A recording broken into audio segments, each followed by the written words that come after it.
What do you mean a 43 doesn't succeed? Well, welcome to another edition of the Rancor Pit. Now, last time I told you guys that I was considering what I was going to do for this episode, and I made up my mind on Twitter, and I retweeted it some time ago, and that was some time ago. Real life happens, things occur, bite me. So, if you didn't catch my Twitter, then I'm going to be doing this episode specifically on the tools that I use as a DM, a Dungeon Master, a GM, a Game Master, and an ST, a Storyteller. And the number one tool that I've always considered to be the most important to me has been the extensive library that we have. And you just part in the mess for all the random things. The extensive library that we've actually compiled over the years in our collective awesomeness. And yes, that's Bender, made out of crochet. And that's been the biggest weapon for me, for being a good DM, is that I can think of a concept and put it towards my knowledge that I remembered from all of the books that I have read in their entirety, and then I can just go right back to it. It's time consuming, it's money consuming, and it's a bit of pain in the ass whenever you're going after, rare books or books that are way out of print by a decade at least. And as a matter of fact, the last big score that I made was from, he's my dealer, I swear. A guy I know in Peterborough who got me the last Star Wars book that I needed, Starships of the Galaxy. This is the last RCR book that I needed to complete the collection, and now I have it. And the best thing about that is the fact that I have never owned a complete set of books. It's time consuming, it's money consuming, it's a pain in the ass. It's really rewarding though, because I now have everything I need referenced that I would have had on PDF or just remembering. I've got it in books now. So books have always been the number one thing for me, and whenever I used to game back in high school, and right there after high school, I would lug around a 100-pound bag of books just so I'd have them all, even if I didn't need them all, or we're running a good campaign and I just need these 5 books, I'd bring them all just in case. And it's the same for the Star Wars books. We did that for that, and the White Wolf books. Honestly, it was odd. I did so much gaming in high school and after high school in the early 2000s that I would transport my D&D books. I would transport my Star Wars books, but my White Wolf books, for some reason, I never had to transport them to other games. I always had players come to me for that, and it also helped to the fact that I did a lot of gaming online through the White Wolf Unmods. So I guess another great tool of mine is the unfortunate mass consumption of a sort of renewable resource.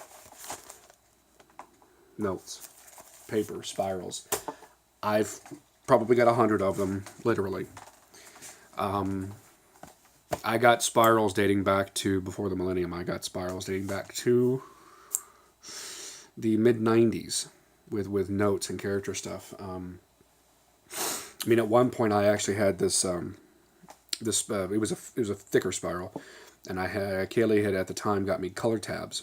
I had the whole thing's rainbow on the side because it's all tabbed for other things. So yeah, because I could literally sit down and just start writing storylines. I can do the whole thing front to back on mini spirals, big spirals, mid-range spirals. These little things, I get these from the dollar store all the time, just because they suit my needs, and I end up just doing massive amounts of notes for ideas and storylines and character builds and everything else, and I can refer back to any of them. I got at least 24 of them out over here, and I have a whole box in the storage room. So taking notes, writing things down, even just writing something out and rereading it and experimenting it in my mind, just reading it as a reader, kind of like unshifting from DM mode and going back into player mode, or even reader mode, like it was a novel, reading it and see if it clicks, if it works, if it sounds good. I do that all the time. Another tool that I'm actually rather proud of. I haven't got a whole lot of chances to use it, but I want to use it more. I've done it once, and I didn't do it as extensively as I'd like that one time, but I want to do more of it, and I think I may start integrating it more into the bigger campaigns I'm running.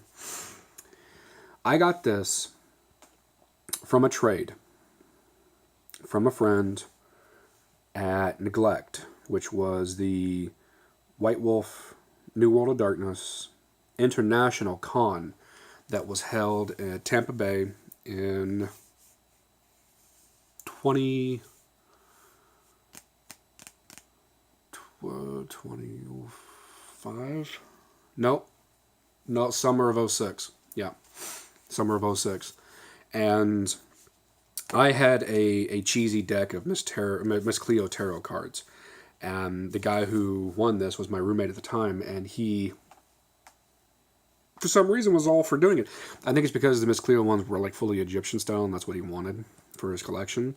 So this is from the D&D supplement, or Sword and Sorcery supplement, Ravenloft, and it's a tarokka deck, which it's a tarot deck. It does still work, but it's modeled differently. The four suits are different, and then the Fortune Majoris and the Fortune Minoris are different. The Fortune Magna. There's a suit of stars, glyphs, coins, and swords, and it can be used as anything. I mean, it could be used as plot hooks.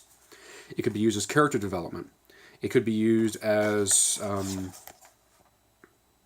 what am I thinking of? Storyline changes. At the beginning of every session, you do an actual draw, a three card draw, and that gives you and the players both an idea of what may or may not happen for like theme of the game. And I actually outfitted this with notes. Oh, imagine that! I outfitted this deck to actually act as a deck of many things, so that whenever my players ended up stumbling across it in the big campaign, I'd be able to pull this out and be able to use it because I marked down which is which, and I converted it from the DMG. And I think out of all my books, that's the one. The Dungeon Master Guide, although, I have, for White Wolf, I've got the core books that you need, the Vampire the Masquerade, the Werewolf the Apocalypse, Vampire Dark Ages even, Wraith the Oblivion. For Rokugan, I've got Rokugan and I got Oriental Adventures. For Star Wars, I've got Star Wars RCR, the Revised Core Handbook. But really,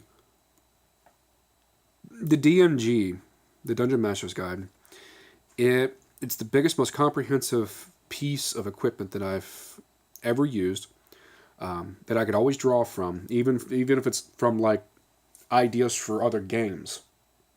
There's no, like, for instance, there's no trap. There's no trap, chart in any of the Rokugan books or any of the Star Wars books. There's hazards in the Star Wars books, but that's different. If I needed information about a trap for whatever reason, I just pull from the DMG, because it's all the same thing. I mean, doing it in White Wolf is a little different. I just take flavor from DMG, but it still works. The DMG just has... Well, once I actually sat down and read it years ago, and I mean read it cover to cover, like a book, like a novel.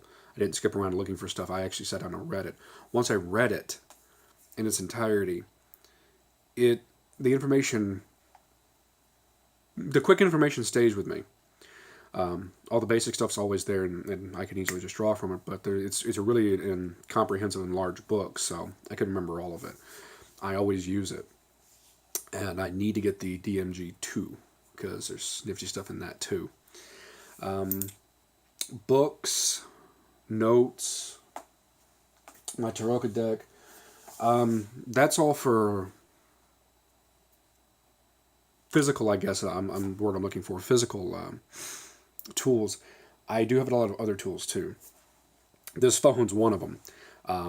The quick searches, my Google Foo is strong, and I have a couple of things on here. One of which is it's an online generator for character concepts, and it's very quick and easy. However, the app that it's called is "Who the fuck is my D&D character?" And literally, I have it home screened, an app on my home screen. So if I need it, I literally open it, and it'll go right to the web page, and then it'll flip out a quick little paragraph, a couple of sentences, and it'll tell me an entire character background. Then I have an NPC that I can use, I can throw, and you can keep regenerating to where it always changes. Another thing that I have is I now have the Wizards of the Coast 3.5 errata. And it sounds dirty, but it's not. The errata are the major changes to all the books that they didn't want to republish because it would have cost too much money. And it would have pissed off the players. That was one of the biggest things that guarded me hardcore against switching to D&D 4th. Mm-hmm. And it's subsequently to D&D 5th, because 4th was a mistake. Everybody knows it. 5th is like basic. That's not me. So I didn't want to spend hundreds of more dollars twice getting all the D&D books. Same thing with Star Wars. Star Wars RCR. Star Wars Saga. That was like D&D's 4th. It was a mistake. And now the Star Wars Edge of the Empires, it's not my thing. It's run differently. I've looked into it. I'm giving them honest looks, and it's not me.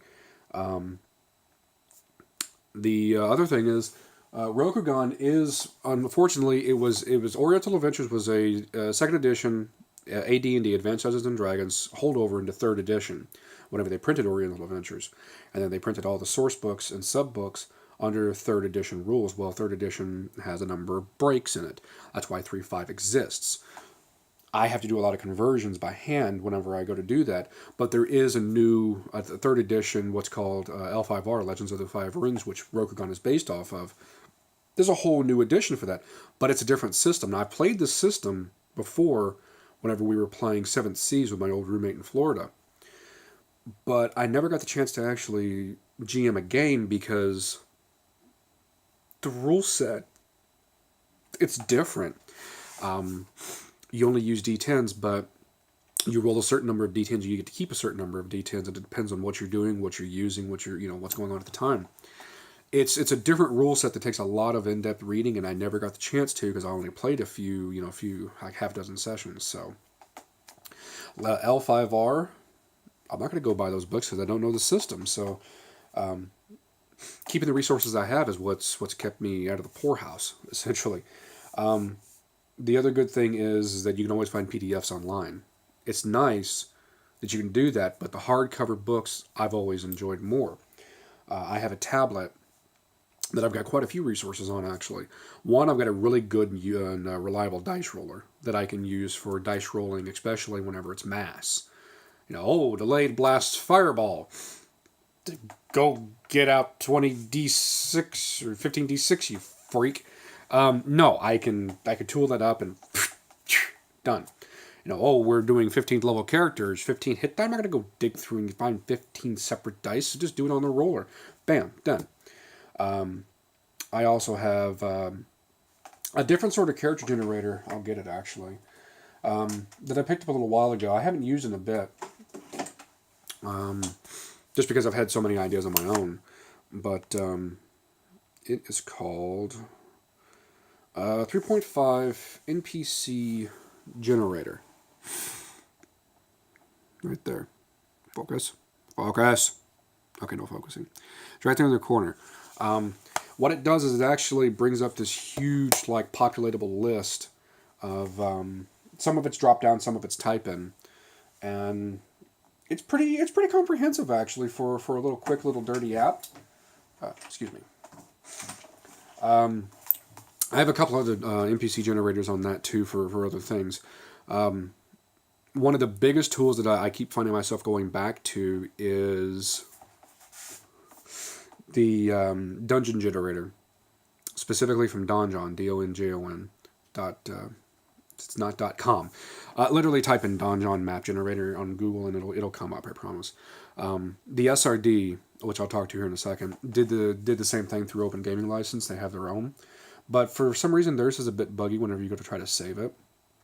So, but the map generator, well, dungeon generator, I should say more specifically, it's not a map generator. The dungeon generator is pretty in depth for what little is actually, on the actual website. It's just a small little quick list of drop down menus. You pick exactly what you want, level of the dungeon, the theme of the dungeon, the shape, the layout, the hallways, the stairs. You just fill in a couple of questions and then. Monsters included, treasure included, everything you would need, the environment, the weather, the walls, the floor, all there. Bam. And I've actually used that to generate small dungeons that will eventually link together vertically to be an actual dungeon delve. And the cool thing about that is you can actually, I've done this on my phone, you can save those as home screen icons, and I'll literally be able to pull them up whenever I need them to be able to show them. With the map generator, though, you can save a DM's version, meaning that you see all where the trap doors are, all where the monsters are, all where the traps are, and it'll list everything. And then you have a player's version that takes away all of the secret doors, takes away all of the trap door icons, takes away everything, and it just leaves them with a dungeon to look at, with choices to make, obviously. The other thing is that, like I said, the SRD did it. The SRD is a system resource documents. What it is, they've actually done 3, 5, and 5 now, because you have to go in through the right portal. The SRD has the Player's Handbook, the Dungeons Master Guide, and the Monster Manual, and 99.99% of it, their entirety, on a website, all clickable links, all searchable, and they actually have a search function using Google going through their stuff, and you could literally run a game off of it. There's a few things that never fell under Open Gaming License, but they're literally a handful, and you can find those online through just regular Google searches if you really needed it. So the SRD's been incredibly invaluable, especially when I'm having large conversations with like my out of character room with all my guys in it. And you say, well, what's this question for this, and why does this happen when this doesn't? Well, look in the SRD, because none of us have the books on hand like I do. So, SRD, look it up. Oh, this is why. Here, copy and paste. This is what you're looking for. So, the SRD is a very powerful tool for any GM. Like I said, it's now 3, 5, and 5. So, if you go to just type in SRD into Google, it'll show you. And once you go to the site, it'll give you the clickable portals to which one you want to go to. I wish there was a Star Wars RCR one like that, because that would be really cool too. But the last thing I'm going to talk about is probably the biggest character creation resource I've ever seen.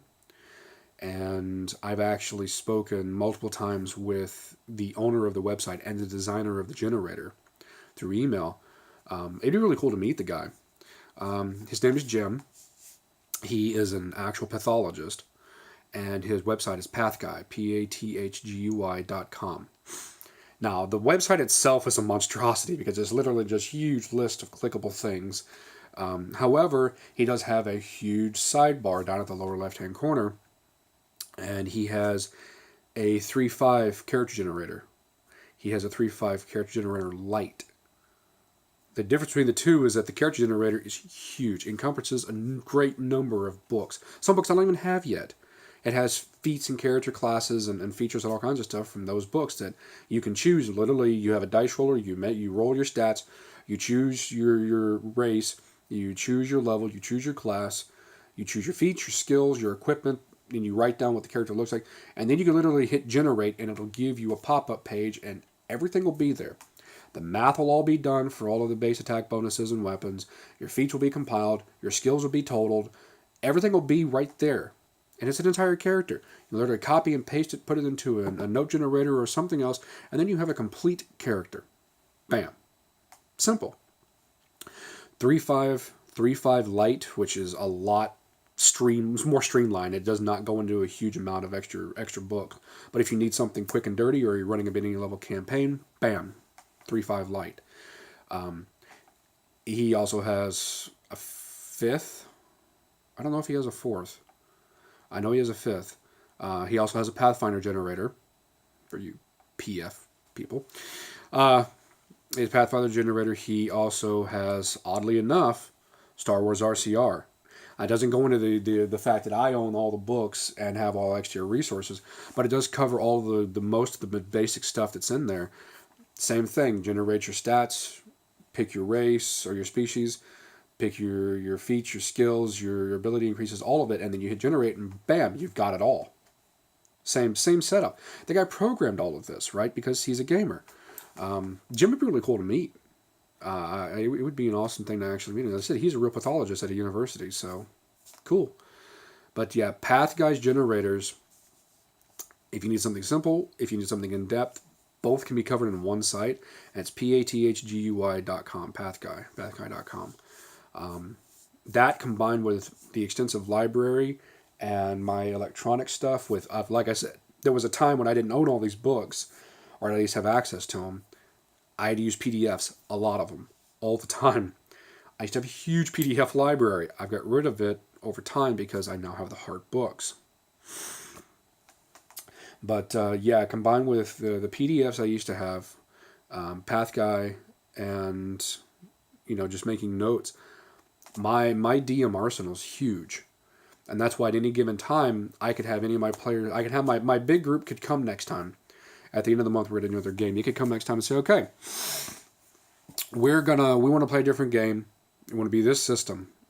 And more than likely, I'll be able to go, damn, wait, I've got something. And then go off and go find something and then start doling out rules and parameters. At one time or another, there has been enough information in this bald egghead of mine that I've been able to splatter it onto notebook paper and have things ready to go. Campaigns, on tap. Character concepts, pre-made. Everything right there that I ever would have needed would have always been on paper somewhere. That's why my beautiful wife keeps buying me spirals for my birthday and Christmas. Every year. Because she knows I'll use them. Anyway, I'll go ahead and cut this episode here. If you liked it, please give it a thumbs up. Give it a subscribe to the channel if you're not already a member. That way I can throw you into my Rancor. And if you like it, share it out to the rest of the universe. And I am on Twitter. If you guys want to take a look there. And next video, I'm not sure what I want to do. But like I said, this one took so long just because real life happens. But next video, I'm still contemplating what I'm going to do. I may go back to Star Wars for a bit and talk about some more of my custom stuff that I get a chance to do like in-depthly.